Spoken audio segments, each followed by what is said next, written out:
Hello there and welcome to another A-Star to G briefing. Today I'm going to be reporting back on an HE Open day that I went on, and to find out what the concerns of the learners and the parents were really. We had a good walk around a very modern campus. I'll try and keep it as anonymous as possible, but I went with my daughter to go and have a look around the university that she's hopefully going to go to next year. And had a great time. We were welcomed, we were shown all the gear, we were shown around free coffee, free Danish pastries. It was very nice. It was a very civilised and soothing kind of experience. But of course, being a bit of a nosy Parker, I did talk to quite a number of parents and sit in on some sessions and try and find out what the concerns are of the learners and the parents of people who are intending to go to university in September. Being someone who's in the educational world, I've got this kind of thing in my mind that it's fees. It's fees. That's what people are going to be worried about. They're going to be worried about building up debt and return on investment and value for money and all of that good stuff. But you know what?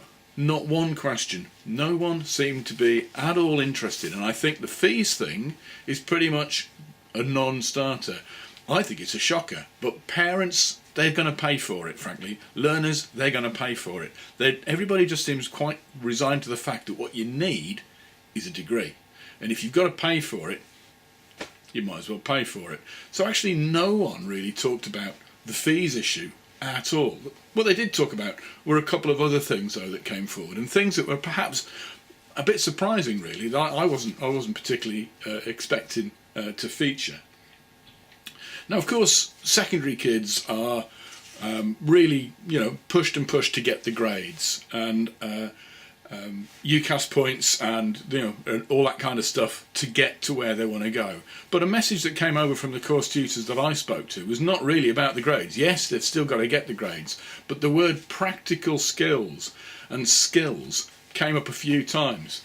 And there were a couple of people walking around saying, well, I might be on the wrong course. I've applied for a course which they're asking me to do stuff, when in fact I can't really do anything after my secondary year. It's an interesting little kind of thing, whether the school, the secondary year, particularly the A-level year, is equipping students with the skills they need to do a degree. It was a concern of the learners.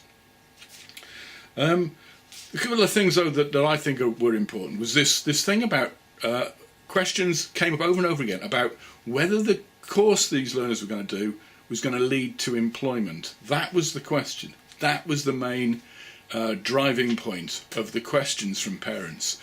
Is my daughter or son, who going to come to your university and earn all this debt, blah, blah, blah, are they going to get a job? Is it going to help them with their employment? Are they going to be able to, is this a good thing to do to get them onto the job ladder and to get them progressed into their working lives? I was worried about, it's going to be a financial thing. Can they start their working lives with this much debt? No. They're all more concerned about whether this qualification is truly going to help them get a job.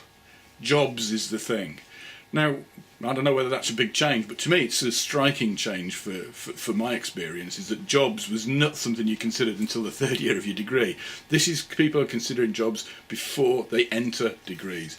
And if the degree clearly doesn't have the good percentage, and we were shown some interesting percentages of learners who get jobs at graduate level when they leave, and percentage of learners who get jobs at all when they leave. Those were displayed on the board and shown to everybody for the different courses that were there. That was the real major concern. Is my degree going to get me a job? And if it isn't, if the percentage was too low, we're going to look for a different course, which is a bit of a shocker. And then this other thing that kept coming up were people saying, is this course too academic for my son, my daughter? Is this course too practical for my son or my daughter? And the university that we went to, actually, there was a learner who had a kind of learners from both kind of schools. One learner who said, oh no, I wanted to do studies, I wanted to write essays, and that's what I did on this particular program. And another learner who said, no, I didn't want to write essays, I wanted to do stuff, and I did it on this degree. And that was quite well done by the university. But actually, that academic practical divide that we probably hold quite dear, universities are for academe and polys are for where your practical degrees go, that didn't really seem to exist. The parents nor the learners didn't give a monkeys about all that. All they wanted to know was am I going to get on the right course to get me a job, and am I going to be able to take the skills that I've got, my skills in academia or my skills, practical skills, forward into it. It was a very interesting experience and quite interesting. I don't do much HE work myself, and it was quite an interesting experience to see that. I thought the university did really, really well. They welcomed us and gave us free food, which is great, of course, always. But actually there were staff and students and student ambassadors everywhere, loads of help. It was really, really well sorted and very, very well organised. And gave the impression that the money you were going to spend would be money well spent, actually. So there are some initial thoughts on what to expect and what you see at an HE Open Day, and what are the questions and what are the concerns of parents and learners at this time of year when they're getting ready to do their final exams and to start their HE career. Hope that was of some interest to you. See you soon on the next Day Starter G.